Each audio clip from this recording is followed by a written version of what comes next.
Okay. Let's look at the advantages and disadvantages of this non-parametric method called KNN, K nearest neighbors. It is simple. Okay, there are no assumptions needed, no need for normality or anything like that, and the computations are pretty straightforward. Um, it's just the Euclidean distance. But there are some issues. Okay, you need when at the time of production, when new observations come in, now you have to compute the distance for that new observation with your trained data. So it is computationally intensive at the time of production, as opposed to some model based methods like regression. You have the model, um, you don't need the trained data anymore. So when a new observation comes in, you just plug into the regression model and you get the prediction, right? But here in KNN, you have to go and compute the distance and then look at the k nearest observations and then make a classification. So it is computationally intensive at the time of production, especially when you have a large train set. Um, and another important issue here is that if a variable, I mean, the distance measure is very sensitive to the scale of the variables. So if one predictor is in, say, millions, and another predictor is in somewhere between 0 and 10, so the predictor which is in a larger scale will have an undue influence on the distance measure. So these variables which are of low value, okay, will get overpowered by the variables which are large values. So it is important, very critical, that all variables are brought down into the same scale. So you need to do one of the transformations, and you can do range transformation or normalize the variables. Normalizing will be what?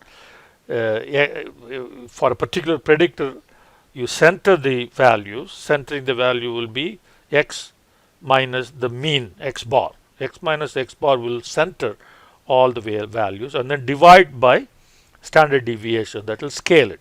Centering and scaling. So your scaling would be divide by standard deviation. So that would that is also called normalizing. In other words, the z-score.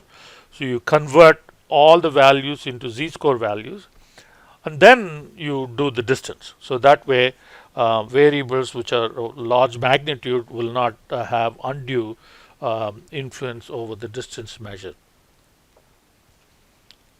And also another thing that we may consider, if we have lots of variables, then the computation becomes too cumbersome. Then you can use dimensionality by using principal component analysis.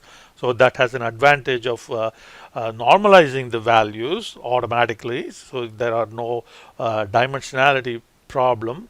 And another way to reduce computational burden is you take the trained set, right? So you have like million observations, right? So instead of having to compute distance for all the million observations in the trained set, so you group the the observations instead of a million, maybe say into 100,000 groups. So each group will have like 10 observations.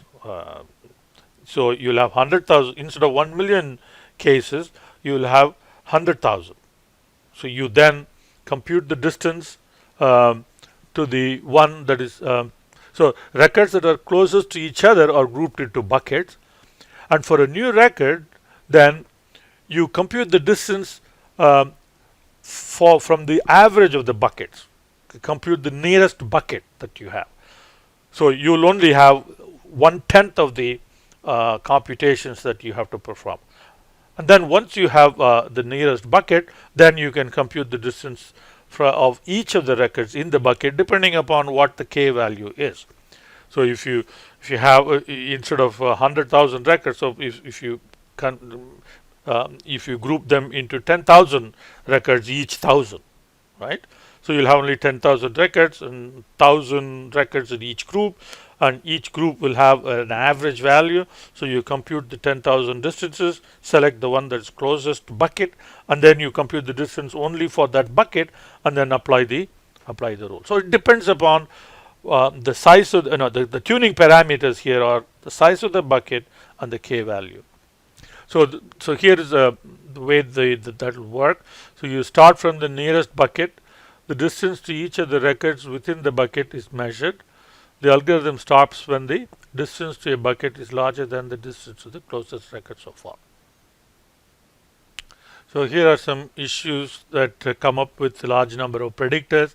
If you have large number of predictors, then the predictor space becomes really huge, and that's then ends up with all the records being far away from each other.